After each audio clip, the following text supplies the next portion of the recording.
Ho buddies from Borderline Games, I'm Gareth, and today we're playing Beyond Our Rule Ripper, and last time we finished Council 9. Finally finished Council 9.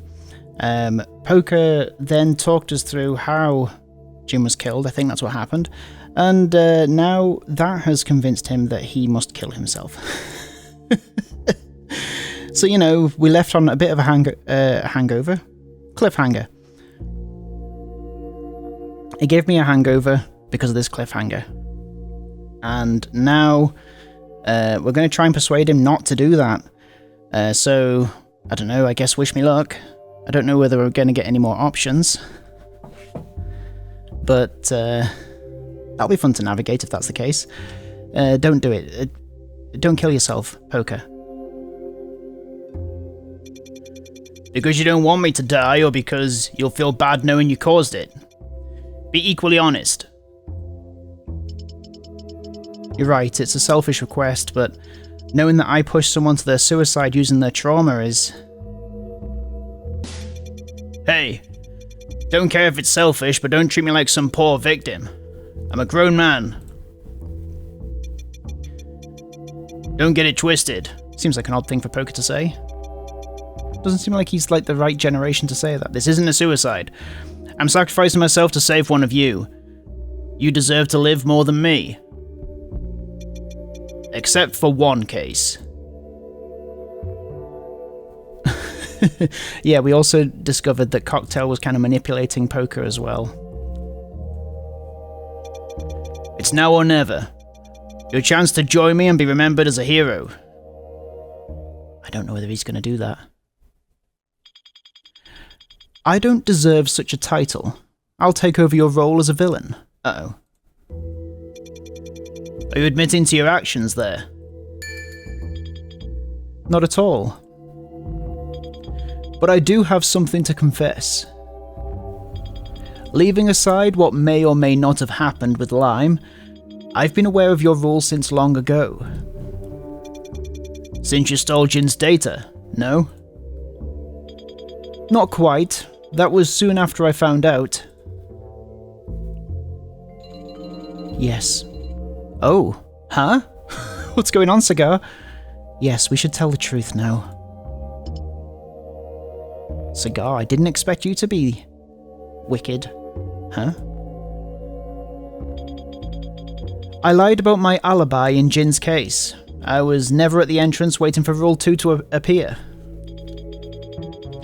I was in the women's restroom with Cigar. It was then when we had our private talk and I asked her to become my ally. We got there soon after Jin and Poker. We saw them go into the other bathroom. At Cocktail's request, I kept quiet about that and said I'd been alone. You both knew who the killer was from the start. Yes, my plan with or without the link with Cigar was to protect Rule 1's identity so he could continue his murders. I played my part as a suspect while walking a tightrope. I played my part as a suspect while walking a tightrope. I had to act suspiciously whilst keeping it believable. But then, why did you point fingers at Poker? If you wanted to protect him, why make it seem like he was your number one suspect? Finally, it all makes sense. Even as the culprit, Cocktail's sudden hostility towards me felt really odd coming from him.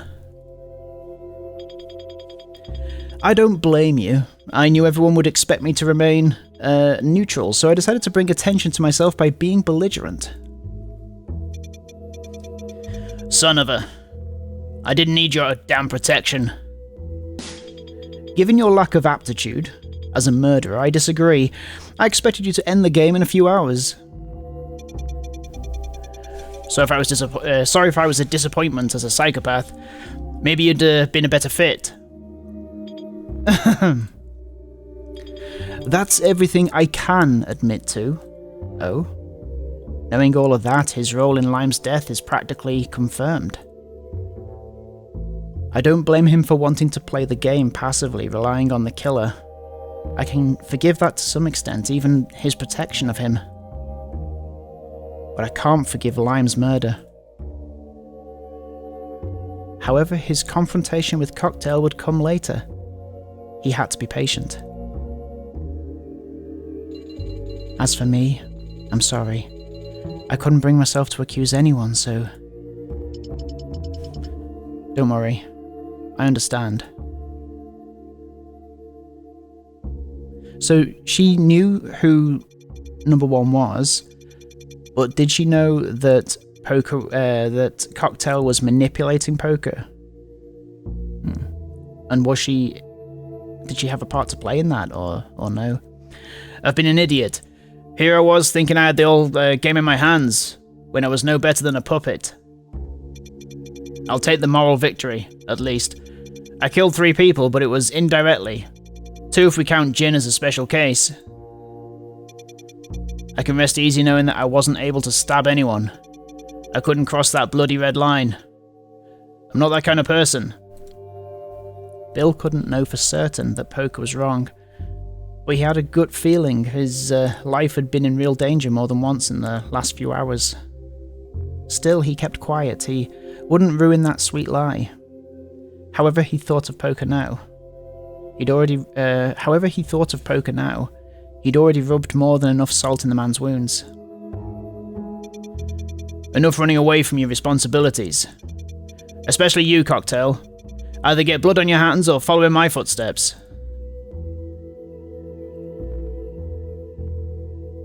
Did Billiard still hate Poker? He couldn't say, but there was something he wanted to share with Poker. Poker, minutes before Jin's death. I was about to leave the bar to look for the antidotes. Without going into detail, I was desperate. Back then I didn't want to admit it, but it's a fact that Jin's death stopped me. Your actions saved my life. So you saved someone. I don't know if I should thank you for this, but I wanted you to know. Huh. Poker put his hand in his pocket. For a moment Bill thought he would take out the knife again, but something else came out instead. A deck of cards. The one that he used to play against Jin the hour before her death. Without a word, he left it on the table. That's all from me. Have fun. Not even waiting for the council to end, Poker left the table. He could have waited for his antidote, gaining an hour with which to look for the exit outside, but his interest in escaping was gone. He'd accepted his death. The only thing he would be looking for outside the bar was a place to rest in peace, far from there.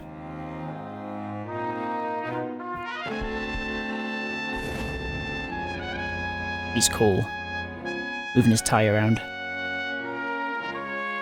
In one final rush of anger, letting out all of his grief, Poker ripped off the noose around his neck and threw it on the floor. He could still vividly recall the other time he had broken a tie. His body, pulled down by gravity, had produced too much force, preventing him from ending his life. Wow, okay. Morbid. This time, however, he had broken it on purpose. Having broken free of his shackles, went up the stairs. He stepped up from the stage. Despite his intent being the same as the one on that day, his feelings were somewhat different.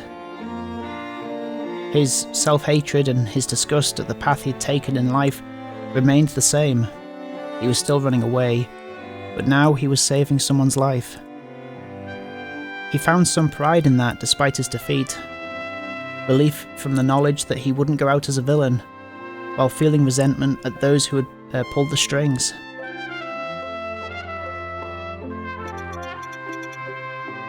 Good game, Bill. Coffee.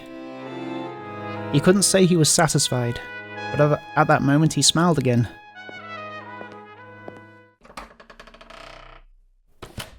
Chapter end.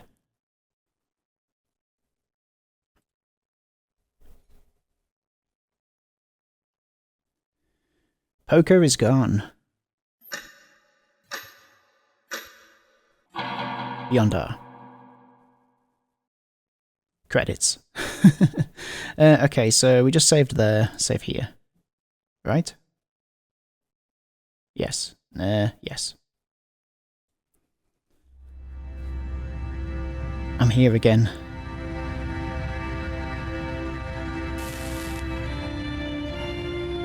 Once again, confronting the heat of that sunny day.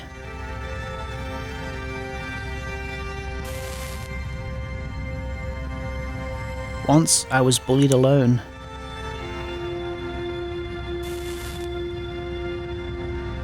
Once I was saved by him.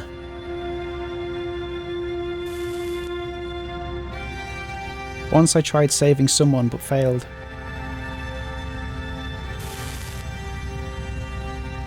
Once I lost my friend because I wasn't there.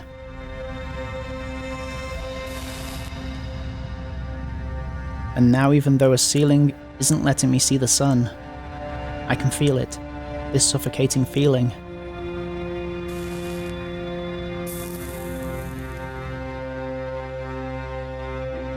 What will it be this time? Will I be saved? Will I fail to save?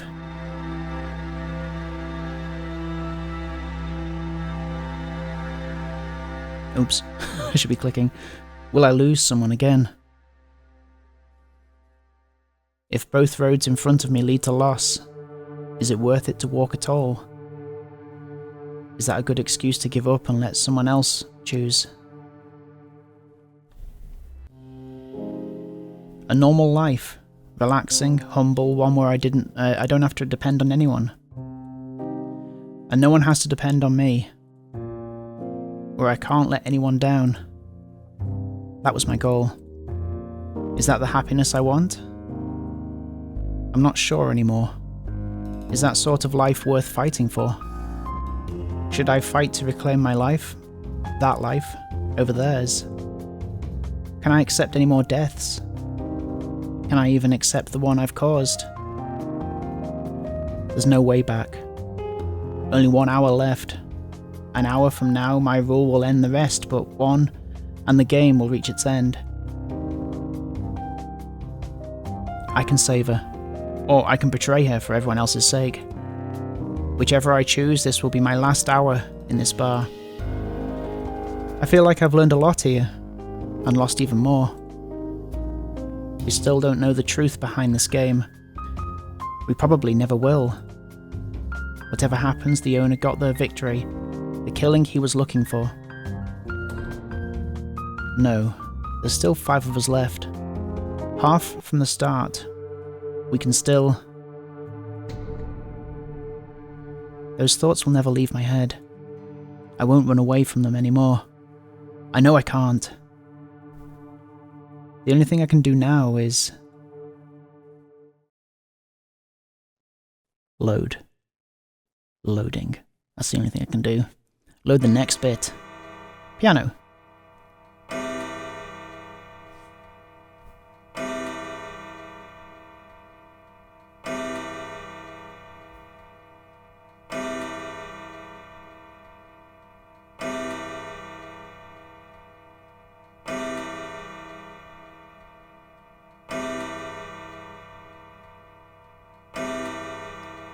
Raw Reaper.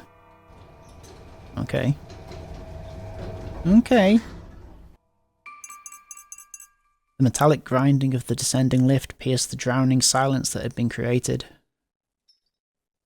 Same as in previous hours, they had started to feel nausea and some chills. The first effects of the poison. They had to drink the antidotes. Yet nobody moved. After what had happened, nobody wanted to. The uncertainty and dread they were feeling had mixed with the shock the council had caused. The last hour was finally upon Billiards. No matter what happened, this would be his last hour in the game, his existence tied to his rule, denied any future ones. His adversaries knew that well. Indeed, now this time for real, all cards are on the table in full display. Well, Cocktail said there was something that he was holding back, didn't he? The same table they would stay at until everything was settled, besides forgetting the antidotes. In the end, the person most fitting for the task had to take the initiative. Wordlessly, he raised from the table and went to the counter. I mean, I think that Cocktail's going to do something sus here.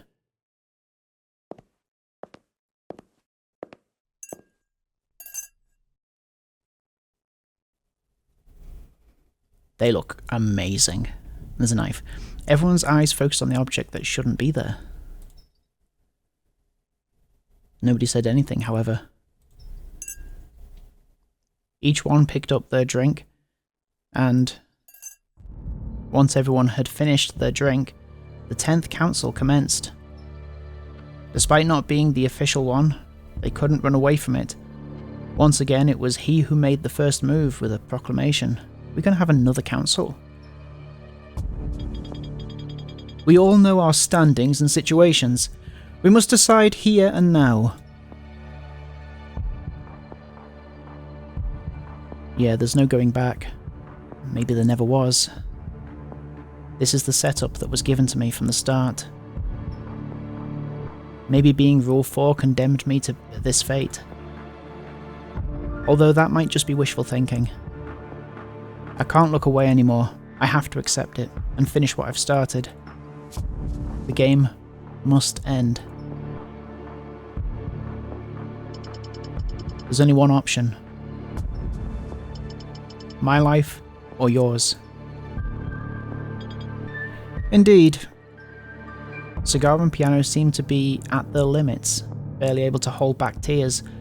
Only Cocktail remained unbreakable as he'd always been. The kind bartender, always professional, always ready to serve. A pure, perfect image that had been hiding the human being behind it. Bill could not forgive him for his involvement with the Lime's death. If the game wasn't going to punish him, he would, even if the punishment wasn't one he liked. And at the same time, what are you waiting for? You know what you have to do to survive, yet you talk about choosing. You are the one that needs to make a choice. Your life will end when the next council comes. Decide. What options do I have? My rule will eliminate both of you after the 10th council. My rule will eliminate both of you after the 10th council. My rule will eliminate both of you after the 10th council. I don't know why that was hard. So why haven't you grabbed the knife yet? He must be waiting for Rule 1 to be gone. Poker hasn't died yet. I guess, but Rule 1 doesn't forbid us from holding weapons.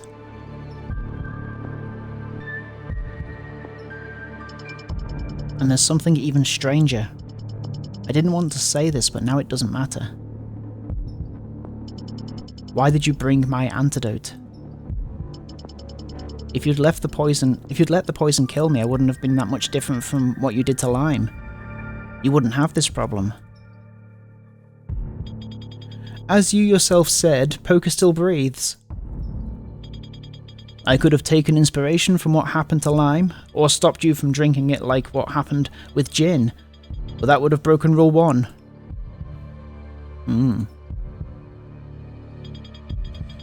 The time it will take for Poker's poison to finish him and yours to do the same won't be much different. It's a risk I couldn't take. No, that's not true. Using the same method used with Lime, the poison's effects could be delayed until Poker's death. Actually, after drinking his, the secondary effects of the poison had faded away. There was no doubt he'd taken the antidote, but he had no way to know for certain if it'd been the full dose. Not for a while, anyways. Huh? Coffee appeared to have noticed. They might have already fallen into Cocktail's trap. What's the matter? You suspect I tampered with these? I mean, yeah, of course, why didn't anybody else do this? If you changed the doses, you've already won, so I'd appreciate some honesty. I could have, but even if Rule 1 died before Rule 4, if the cause of your death occurred while Rule 1 is still in play, my possible involvement with Lime's death was declared inconclusive, as there isn't any doubt left that Poker was the one who left her the tampered glass, and the one who tampered it. However, if I'm the one making it and the one serving it, it's a totally different matter. It's much more likely than Poker dies before Bill does. Besides, your only choice to survive at this point is to kill us. No matter the cost, this so-called risk is barely worth thinking about. You are right, but I insist. I did not alter Bill's drink. I still haven't given up on achieving a passive victory. He wants to get an achievement. You may think I'm lying, you can consider me a hypocrite. I no longer care. Although you could say that I did have a plan in mind for his drink. Deep down, I held hope that you would perhaps choose by yourself to not drink the antidote, but your decision shows that you're determined to live. I don't understand you. We don't know each other, after all. I thought I'd gotten to know you in the hours we've been here. Clearly I was wrong. You don't hesitate when killing others for your survival, but aren't capable of doing it yourself. Not even by vote. You had to use Poker to do it, even if that meant putting yourself in danger. I love it when a visual novel does that, saves one word for the next bit. It's a contradiction. That's how humans are. You're right. I am a coward, an even bigger one than Poker. And you're going to kill me with that knife. I wanted to keep my hands clean no matter what, but I have no choice left. And what you did to Lime doesn't count. The game itself doesn't count it. It has declared me innocent. Because it can't be proven. But we all know the truth, and you know it better than any of us. Spare me the lectures. I'm well aware of the mental tactics I'm using on myself. I know I'm lying to myself. However, I'm also fully aware that that's what we as people do all the time. That's the most important lesson I learned from my time in college. It's our way to survive. I hate it. But I can't live with myself as a murderer. You'll be one if you stab me. There's no arguing there. That is true. But I'm not alone. His gaze pointed at Cigar. Are you implying that I? Your life is at stake just as much as mine. I refuse. In that case, are you ready to die? Of course not. You do it. And there it is. The human hypocrisy of which I've ended up being a victim myself. But there's a third option.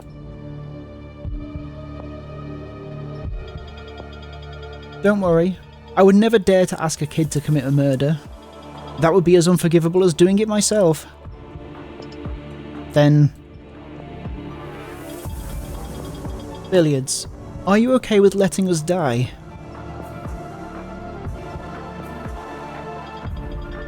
You are adamant that you'd find a way to save all of us. Naturally, that was never your responsibility, and you're not obliged to save us. But like you said at the start, will you be able to forgive yourself if you win the game? Are you ready to live with your deaths, and are you ready to live with our deaths on your shoulders? Are you with ours? I was with all previous ones, as painful as they all are, and I imagine that you two, Coffee, think the same.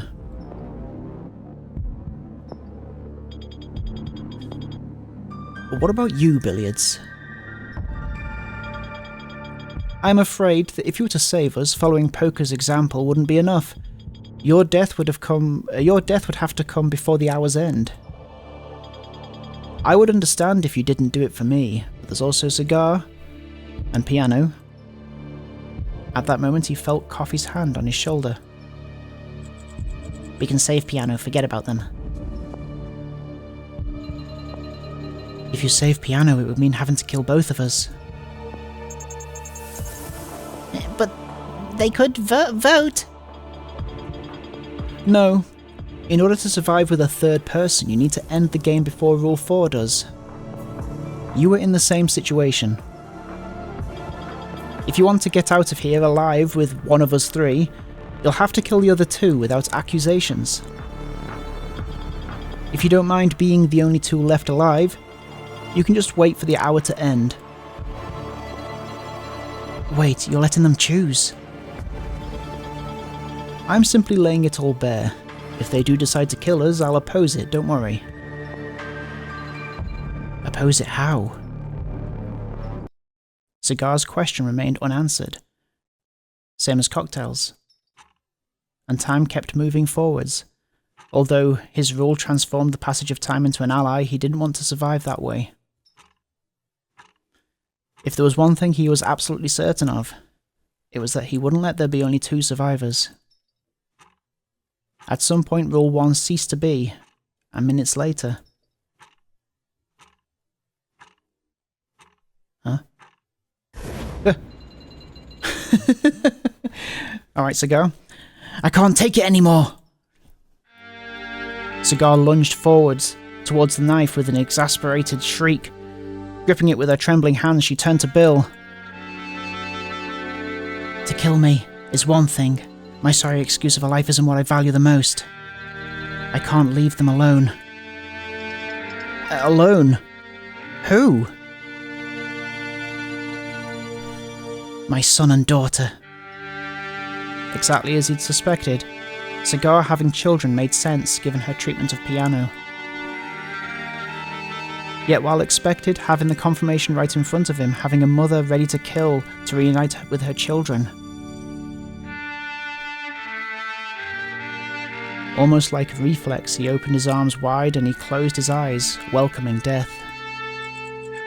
Alone. They don't have a father.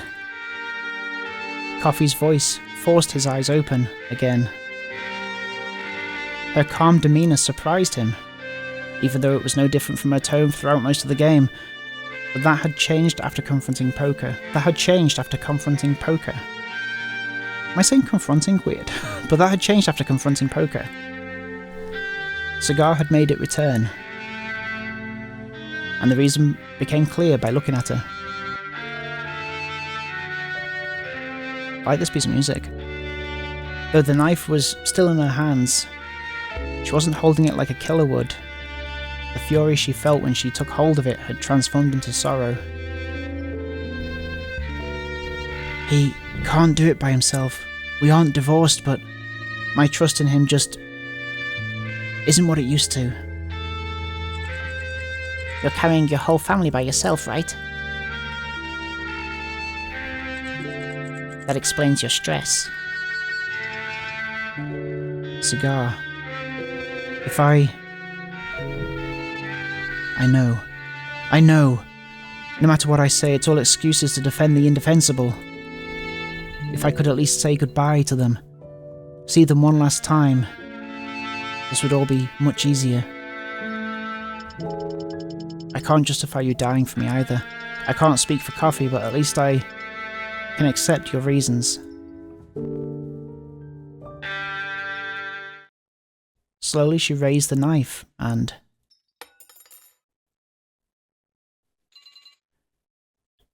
I can't. I'm sorry, I can't.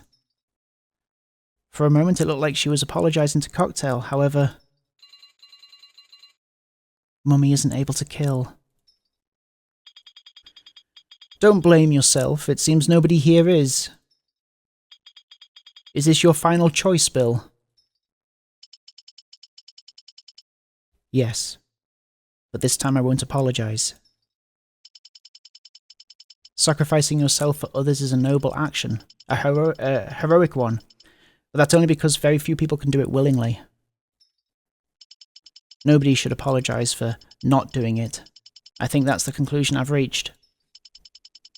I never saw myself as a hero, never tried to be one, and yet deep down I had a need to help others, thanks to someone.